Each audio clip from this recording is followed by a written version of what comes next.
आप सभी को मेरा नमस्कार। स्वागत है आप सभी का स्कैनर एजुकेशन पे। तो आज के इस वीडियो में हम डिस्कस करेंगे सेमी मोडल वर्ब्स के बारे में।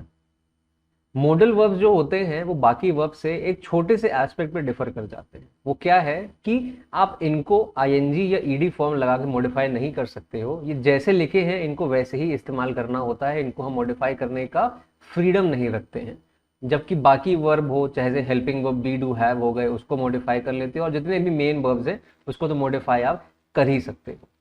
तो ये जो मॉडल वर्ब्स हमारे सामने लिखे हैं ये वो वाले हैं जो मॉडिफाई नहीं होते हैं। और ये सेमी मॉडल वर्ब्स आपके पास चार लिखे हैं, dare, need, have to, use to.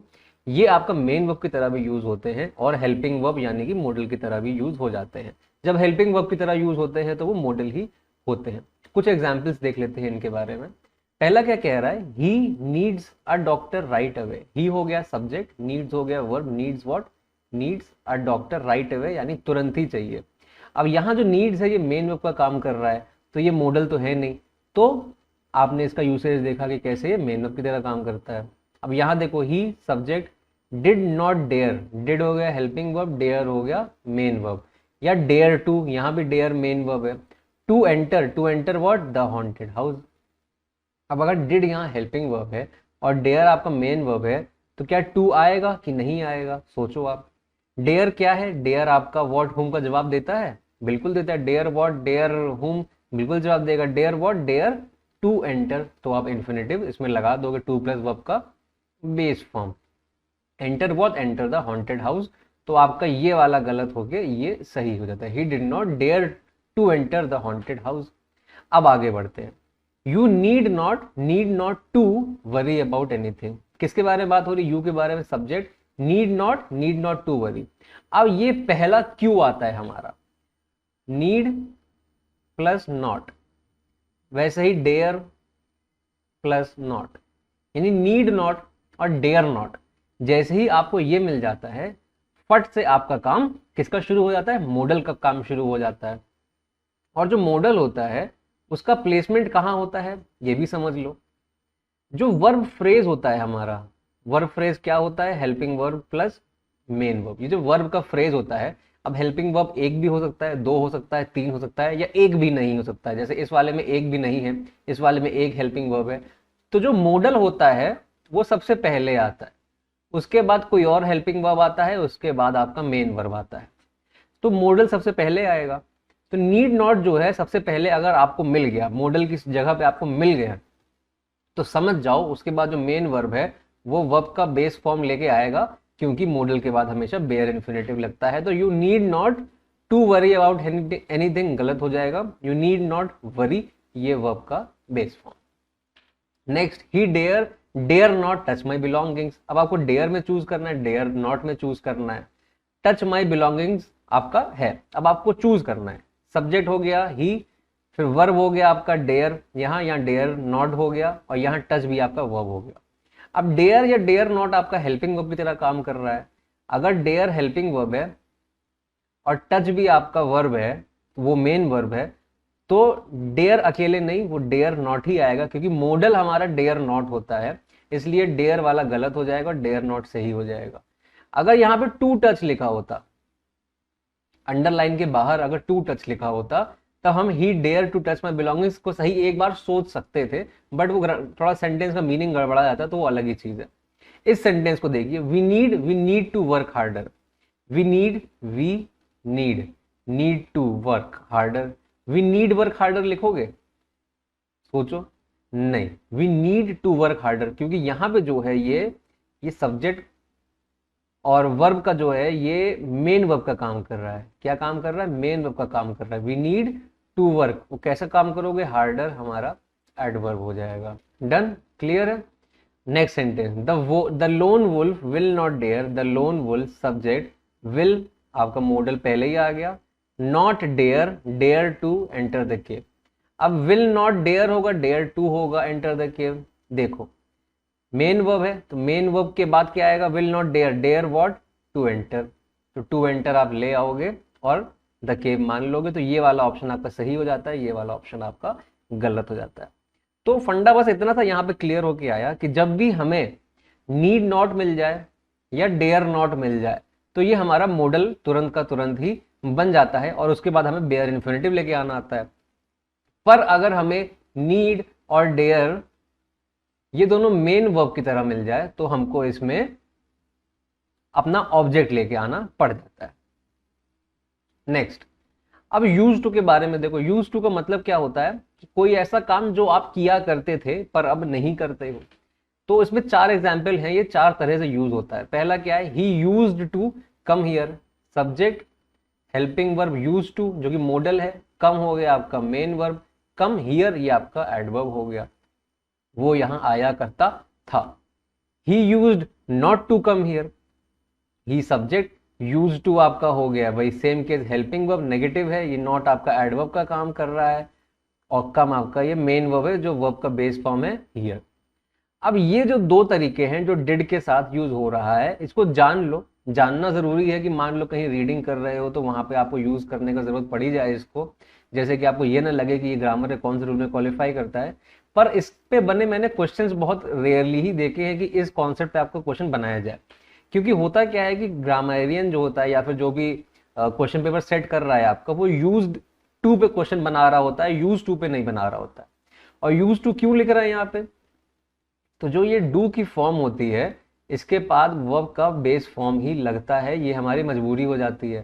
तो इसलिए यूज्ड जो होता है वो वर्ब का थर्ड फॉर्म, सेकंड और थर्ड फॉर्म है, तो डिड के बाद हमें सेकंड फॉर्म लगाना है, इसीलिए हम इस मॉडल को इस तरह से यूज करते हैं। He subject did not use to come here, तो ये करेक्ट है, ठीक है करेक्ट है ये दोनों, did he use to come here, he did not use to come here.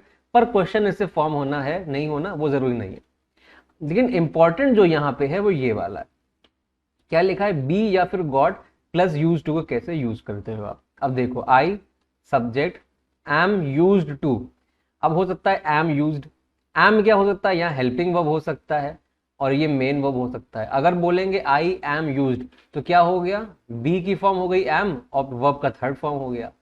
B plus verb का थर्ड फॉर्म क्या होता है, ये हो जाता है पैसिव।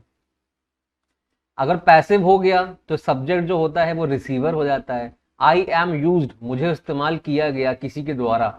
अब देखते हैं क्या ये सेंटेंस यही कह रहा है, to the noise of the street, I am used to the noise of the street, तो ऐसा तो है नहीं, ये सेंटेंस मीनिंग बना ही नहीं रहा। मैं इस्तेमाल हो चुका हूं नॉइस से स्ट्रीट के, बिल्कुल ही गलत मीनिंग निकल के आ रही है, तो ये पैसिव तो नहीं हो सकता है। तो इसको हम यहाँ पे थोड़ा सा इरेज करते हैं और देखते हैं अब क्या कह रहा है सेंटेंस।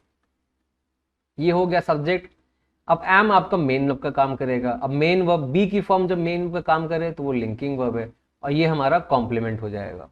तो इस केस में यूज जो है वो एडजेक्टिव हो जाता है। यूज एडजेक्टिव कैसे होता है, बिल्कुल हो सकता है। नॉन फाइनाइट वर्ब पढ़ा है आपने, नॉन फाइनाइट वर्ब में आपने पार्टिसिपल पढ़ा है। पार्टिसिपल में 2 फॉर्म होते हैं, वर्ब की आईएनजी फॉर्म, वर्ब की ईडी फॉर्म। तो वर्ब की ईडी फॉर्म को हम एडजेक्टिव की तरह यूज कर लेते हैं। अब ये जो है आपका टू, ये एक फिक्स्ड प्रेपोजिशन की तरह काम कर रहा है। यूज के साथ हमेशा टू आएगा ही आएगा, चाहे आप उसको मॉडल की तरह यूज कर लो, चाहे आप उसको इसमें एडजेक्टिव के बाद यूज कर लो। अब अगर ये प्रपोजिशन है तो इसके बाद क्या आएगा, ऑब्जेक्ट। ऑब्जेक्ट क्या होता है, नाउन या प्रोनाउन, इस केस में क्या है, नाउन है। फिर आया of the street, preposition plus object. वैसे यहां देखो, I got use to, I subject got use. अब गॉट क्या है, यहां पे भी गॉट आपका लिंकिंग वर्ब है। बी, बिकम, है ना, फिर लुक, सीम, अपीयर, गेट के फॉर्म्स, तो ये सब काफी सारे वर्ड जो होते हैं वो लिंकिंग वर्ब की तरह काम करते हैं। और लिंकिंग वर्ब जब भी आता है तो उसके बाद हमारा कॉम्प्लीमेंट आ जाता है। अब ये यूज फिर से एडजेक्टिव हो गया, ये फिर से टू हमारा फिक्स प्रपोजिशन लेके आएगा। अगर ये प्रपोजिशन है तो क्या आएगा, ऑब्जेक्ट आएगा। अगर ऑब्जेक्ट आएगा तो हमें यहाँ पे नाउन या प्रोनाउन डालना है। क्या वर्ब को हम नाउन की तरह यूज कर सकते हैं, बिल्कुल कर सकते हैं।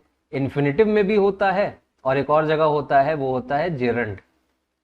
इन्फिनेटिव टू प्लस वर्ब का बेस फॉर्म होता है। अब टू तो ऑलरेडी लिखा हुआ है तो दोबारा टू तो लिखोगे नहीं, टू टू स्लीप लेट, गलत हो जाएगा, तो जेरंड आएगा। जेरंड क्या होता है, वर्ब का आईएनजी फॉर्म। तो इसीलिए हमने टू स्लीपिंग लेट यहाँ पे लिख दिया है। तो इस तरह आप यूज टू के बारे में दो रूल बेसिकली हैं यहाँ पे कि आप उसको कैसे मॉडल की तरह यूज करते हो। जब आपको हेल्पिंग वर्ब मिल जाए तो मॉडल तरह यूज हो रहा है, और जैसे ही आप उसको लिंकिंग वर्ब के साथ देखते हो जो बी और गॉट के साथ होता है, तो आप उसमें प्रपोजिशन टू लेके आते हैं और उसके बाद वर्ब में आईएनजी फॉर्म लगाते हो, क्योंकि वहां पे आपको ऑब्जेक्ट देना होता है।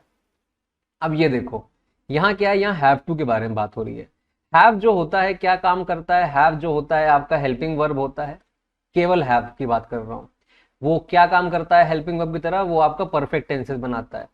उसके बाद हैव क्या करता है, मेन वर्ब में क्या काम करता है, एक होता है पोजेशन शो करना, और कुछ खाना पीना ईट करने को भी कहते हैं हैव करना। ठीक है, I am having my food.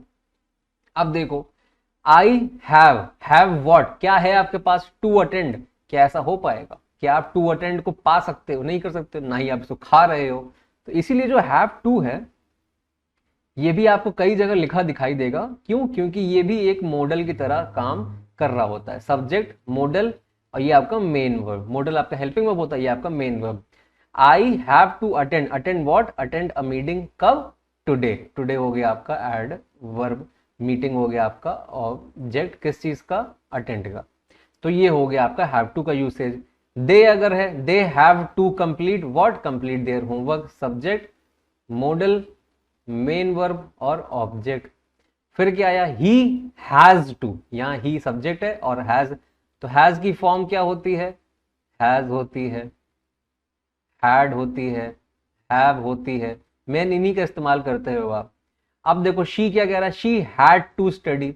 She हो गया सब्जेक्ट, हैड टू हो गया हमारा हेल्पिंग वर्ब यानी मॉडल, हैड टू स्टडी, ये हो गया मेन वर्ब। स्टडी कैसे, डिलीजेंटली, एडवर्ब किस चीज के लिए, फॉर हर एग्जाम्स।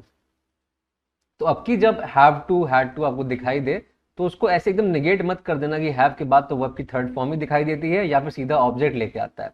हैव के बाद टू भी आता है और वो वहां पे मॉडल का काम कर रहा होता है। उसके बाद हमारा वर्ब का बेस फॉर्म यानी कि बेयर इन्फिनेटिव यूज हो जाता है। तो इन एग्जाम्पल्स को अपने मन में ध्यान से रखना, इसको बिल्कुल भी इग्नोर मत करना। इस वीडियो में केवल इतना ही। आप मुझसे टेलीग्राम पे इंग्लिश बाय उदित सर नाम का एक चैनल है, वहां पे कनेक्ट कर सकते हो। धीरे धीरे अपडेट्स मैं वहां पे देता रहता हूँ, नए वीडियो के बारे में भी अपडेट्स मिल जाती हैं। कुछ ही समय में मैं वहां पे एक टेलीग्राम ग्रुप भी बना दूंगा जहां पे आप मुझसे इंटरेक्ट कर सकते हो। That will follow in some time. मिलता हूँ आपसे नेक्स्ट वीडियो में। जय हिंद।